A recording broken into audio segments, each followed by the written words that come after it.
I've been through a lot in life already. Siguro quota na ako. Until 2014. Okay. 2014, sabi ko, akala ko quota na ako. Okay. Ano yung 2014? Okay, 2014,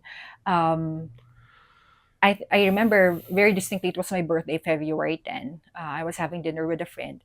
The headache began. Before that, I had no symptom whatsoever. Wala naman ako major illness, no nothing. The headache began. So, sabi ko, hindi naman ako, I never had migraine before. So, having that kind of headache wasn't familiar to me. As in, It was masamang really headache? strange. Masamang headache. As in, enough for you to want to just, stop doing whatever. Friday, I was celebrating on my birthday, but I couldn't bear it. So, I had to go home. The headache didn't stop and got worse throughout that weekend. As in, it had escalated to a level na gusto mong iumpong yung ulo mo sa pader. Para lang Ganon matapos siya. na. Para lang matapos na. That's why Para matapos yung sakit ng ulo. Para matapos yung sakit ng ulo. And to make a long story short, I was admitted. The initial diagnosis, unfortunately, was pneumonia. Pneumonia. I didn't know, I up to now. Para ang layo Ang layo.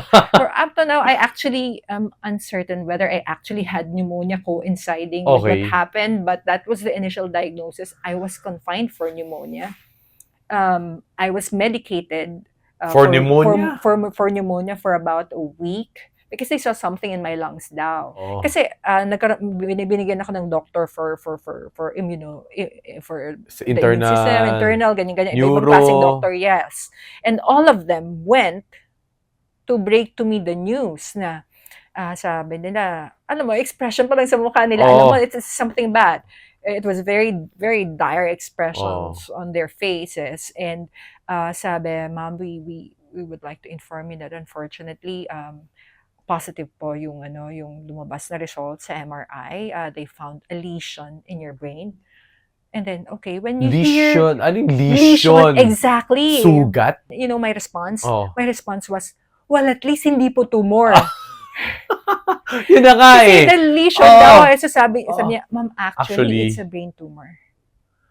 And when they said that, my son was there, because my son never left my side. My panganay, who was 10 years old, as soon as na-confine ako sa hospital, he wouldn't leave me. He refused to leave my side. Talagang, alam mo yun, yung... Parang talagang bagsak.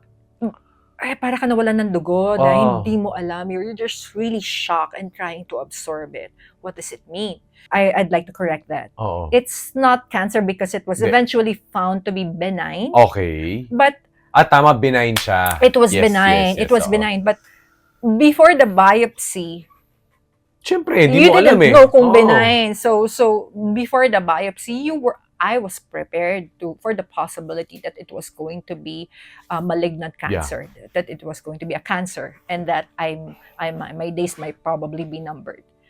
So I'm a single mom, taking care of 2 old parents and 2 young kids, all under my wings, and I thought that 2 weeks after I pass away, definitely they'd be starving.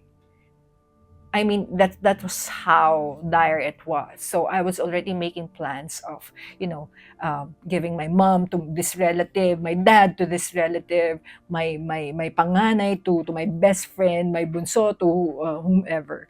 It was a long process of negotiating, praying, mostly negotiating with God and asking for forgiveness, asking for help, asking for a second chance, because hindi pa kaya ako ng family ko. Eventually, please God, eventually I know I will join you, but please not yet, because my family isn't prepared.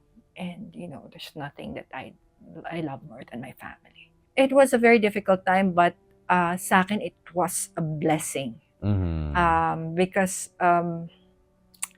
it might be trite, but that kind of experience allowed me to strengthen my faith, and now death doesn't faze me. you know, in those moments when I thought that I was going to die and there was a probability that I was going to die, I was really just talking to God.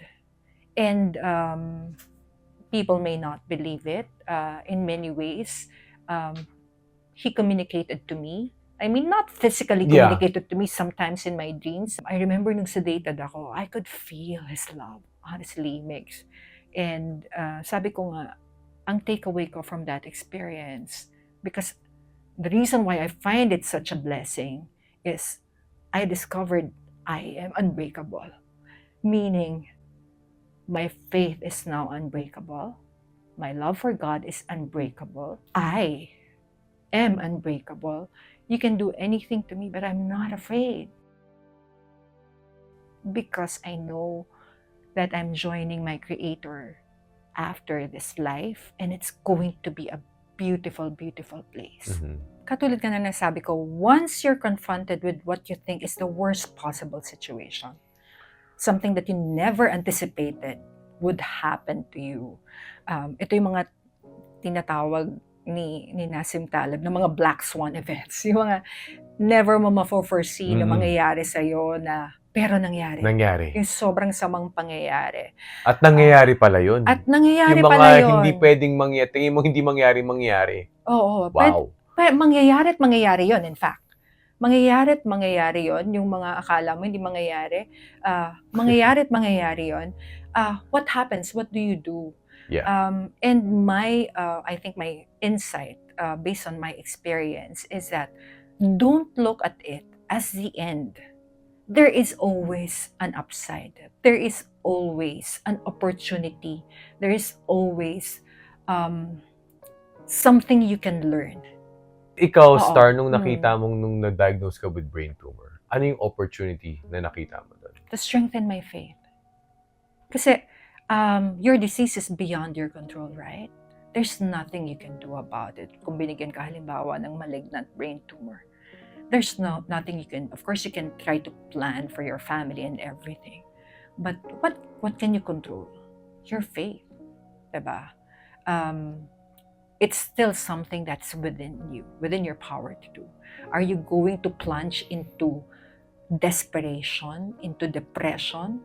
Or are you going to reach out to your Creator and establish that relationship which you may have long neglected or forgotten? I chose the latter.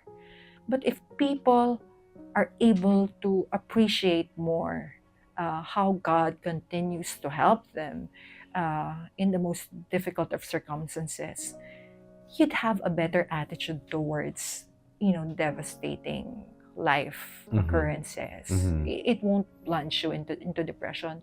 Instead, you will continue to have hope. You will continue to strengthen your faith in the Lord.